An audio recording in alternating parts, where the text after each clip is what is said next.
This morning's top story, Trump's trade deal with Canada collapses overnight. The deal's demise means 50% tariffs on $20 billion worth of goods will now go into effect, hitting products ranging from alcohol to hockey sticks. Now, Canadian Prime Minister Mark Carney said in a statement that the results of the negotiations had not been enough to meet our objectives for Canadians and pointed the finger at Washington.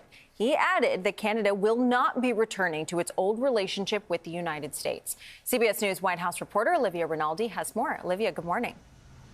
Hey, good morning, Kelly. The U.S. Trade Representative Jameson Greer said the U.S. had offered tariff reductions for Canada on steel, aluminum, alcohol, and lumber. A senior administration official told CBS last night that Canada wanted tariff concessions on automobiles that the U.S. was just not willing to give. That led to a breakdown in talks, and no further meetings are scheduled. And the deal with Canada is moving along, and we should be able to have a deal with Canada. Despite the positive projections from the president, a deal to stave off billions of dollars worth of tariffs on Canadian goods did not come through on Friday. This comes after President Trump claimed he made another economic deal to allow foreign beef imports into the U.S. tariff-free in an effort to bring down grocery prices. But he wouldn't say which countries the U.S. made that deal with. I don't want to say which countries, but there are a few countries. But they're going to be sending in the highest quality beef, and it's something that we need. The decision sparked backlash from Republican senators in the heartland. Senator Deb Fischer of Nebraska writing on X she's disappointed in the White House for this decision. Senator Tim Sheehy of Montana wrote he advised the president against this action for a year, saying the move will hurt ranchers. President Trump brushing off that concern. I love the ranchers. They've done a fantastic job, but they admit that we need a little help and in order to get the prices down. So that's what we're doing. Seeking a political win at home, the president traveled to South Carolina on Friday to rally for Darlene Graham, the sister of late Senator Lindsey Graham.